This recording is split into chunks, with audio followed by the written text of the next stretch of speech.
6 वर्षों की कठोर तपस्या के बाद भी गौतम बुद्ध को सत्य नहीं मिला। कमजोर शरीर, दिखती हुई हड्डियां, और फिर एक दिन उन्हें एहसास हुआ, सत्य न भोग में है और न ही अत्यधिक कष्ट में, सत्य मध्यम मार्ग में है। उसी दिन उन्होंने कठोर तपस्या छोड़ दी। सुजाता नाम की एक कन्या ने उन्हें खीर खिलाई और फिर सिद्धार्थ पहुंचे महाबोधि टेम्पल के पास। उस विशाल पीपल वृक्ष के नीचे उन्होंने आंखें बंद की और प्रण लिया, जब तक सत्य का ज्ञान नहीं होगा मैं यहां से नहीं उठूंगा। और फिर शुरू हुई इतिहास की सबसे रहस्यमयी रात, पहला पहर। अचानक सिद्धार्थ को अपने पिछले जन्म दिखाई देने लगे। कभी वे राजा थे, कभी गरीब किसान, कभी स्वर्ण हिरण और कभी एक बंदर राजा। हर जन्म उन्हें एक नई सीख दे रहा था। करुणा, दया और त्याग ही सच्चा धर्म है।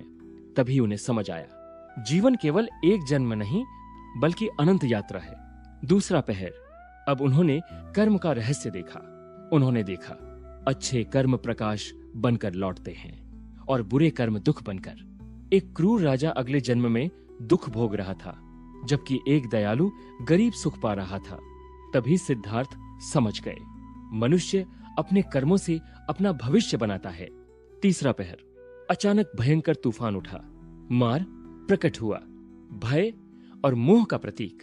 उसने सिद्धार्थ को डराने और लुभाने की कोशिश की, लेकिन सिद्धार्थ अचल बैठे रहे।